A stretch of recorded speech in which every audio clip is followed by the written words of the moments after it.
What's up everybody, this is Ben, once again welcoming you to the one and only MOC Spotlight, where we take apart what you build. For today's episode, we'll be going over Dreife. Drife? Not exactly sure, but it was created and uploaded to Flickr by Chromega. Before we get started, allow me to review my method of reviewing, which involves a point system that is based on 3 fundamental attributes: the overall appearance of the MOC, the build of the MOC itself, and the concept and ideas behind the MOC's creation. Each quality will mount up to 5 points, leading up to a final score that will be determined at the end of the episode, and please remember that this is all based on my opinion. So let's get this started.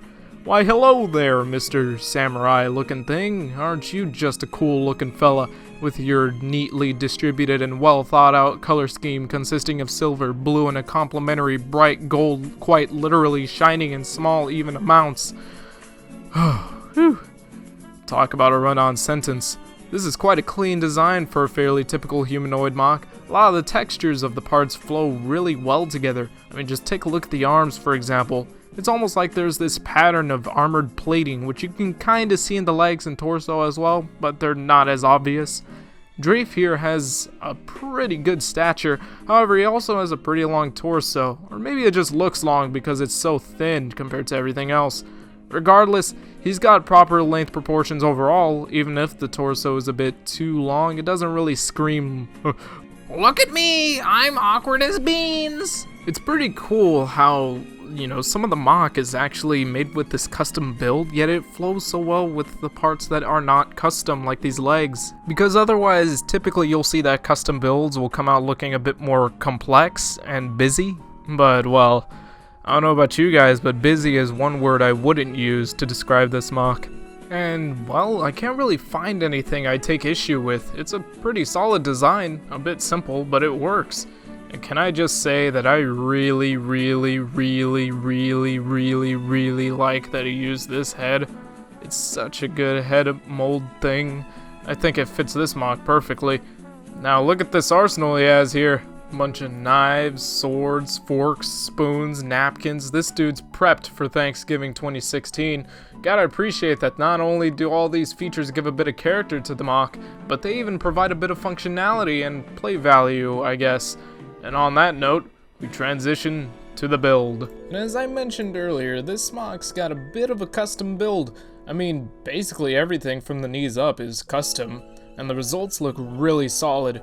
It looks to be well balanced, it's maintained basic articulation, and he lacks any sort of gaps that would otherwise hinder his structure or even his appearance. I can't tell if he's got waist articulation here too, because his torso's bent at a certain angle, and it could be fixed at that angle, but whatever. I am a little bit concerned with the arms, because if you look at the elbows, you can see that they're connected with these really small parts. And it does make for a pretty cool looking appearance, but as far as structure and stability is concerned, I hope these aren't too loose or anything. I'm a little skeptical, but I can't really hold anything against the MOC for it. Now, as far as functionality goes, there isn't any real function.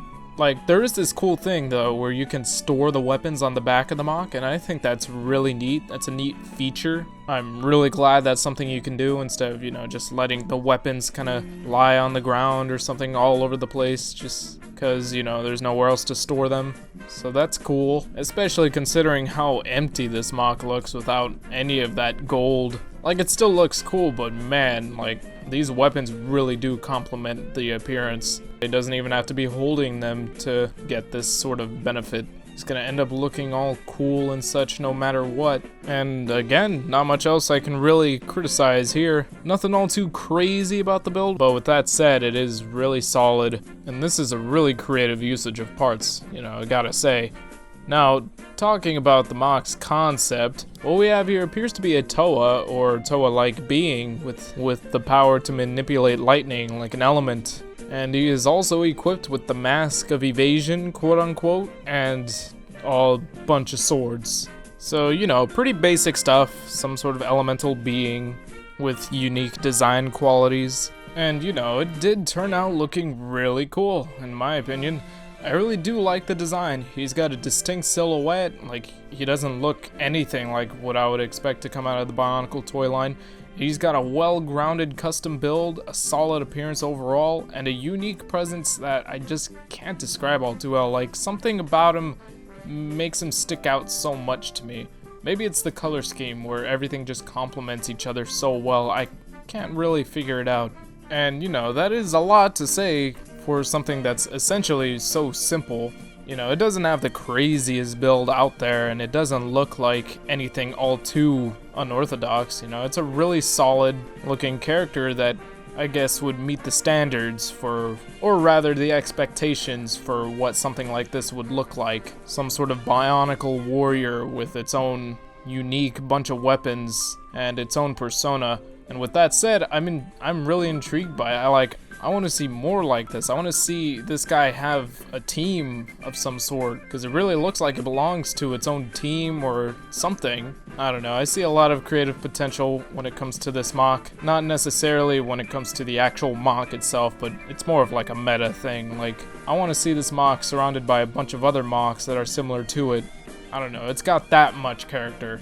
There is one thing I ought to bring up, and it's the fact that this MOC supposedly can manipulate lightning, and yet there's no indication that this MOC can manipulate any sort of element, really. There's nothing all too elemental about it, aside from maybe the colors, but I mean, if you just painted this MOC completely black or something else, then I really could not tell if it was supposed to be some generic warrior or something more than that. So that's my only criticism there. Well, that's all I have to say in that regard, so let's move on to the final scores and get this all wrapped up with, shall we? So in terms of appearance, this MOC receives a 5 out of 5. I really like the way that this MOC looks. It's distinct enough for me to remember what it looks like, and it just looks so clean. Like, I can't really find anything that I heavily dislike, or hardly anything to really nitpick at either. I mean, the torso does appear a little long, but I can't even say if that's a complaint, because it doesn't really take away from the MOC's appearance for me. You know, it looks really good. In terms of the build, this MOC receives a 4 out of 5. Much like the appearance, this MOC has a really solid build. However, there isn't all that much going on with it either. Like, there aren't any crazy functions, or, you know, nothing too out of the ordinary. So it's not like I really find fault with it, it's just that I have nothing much else to praise. It's got good structure, and it's got a really cool feature where you can store the weapons on the back, and you know, that's it. As far as the concept goes, gotta give it a 4 out of 5. I do think the builder did a really great job with this MOC, and I think he executed his ideas beautifully, but I can't get over the fact that there isn't really anything to suggest that this MOC isn't anything more than just a generic warrior of some kind. Maybe that's why I want to see more characters like this one. I want to see something I can use as a reference, because this guy doesn't really scream Toa of lightning to me, and yet he apparently has the power to control lightning. So what does the guy that can control fire look like? Does he look just like this, but with red highlights instead of blue? I don't know, but I do think the MOC could benefit from something like that, something elemental, something that'll really expand on its character a little bit more. The untapped potential is all too real. And so, we now come to a final score, which all adds up to 13 out of 15. Great job with this creation, Crow. I do hope to see more out of you. You did great. But at the end of the day, I do see a little bit of potential for a bit more creativity, just like maybe a cherry on the top of the pie or something. Because as it stands right now, this pie is very delicious, but it is missing that cherry. Or, you know, I should have said something like icing on the cake, but whatever. For those of you watching this video, if you have a creation that you feel deserves a bit of attention, go to our message boards at board.ttvpodcast.com and post pictures of your creation under the LEGO Creations category. And with that, you will earn yourself a higher possibility of being featured on the MOC Spotlight than if you were to post it anywhere else. So please check that out, get to it, post your thoughts on the MOC in the comments below. Keep the mocking spirit alive. Thank you for watching. See you all next time.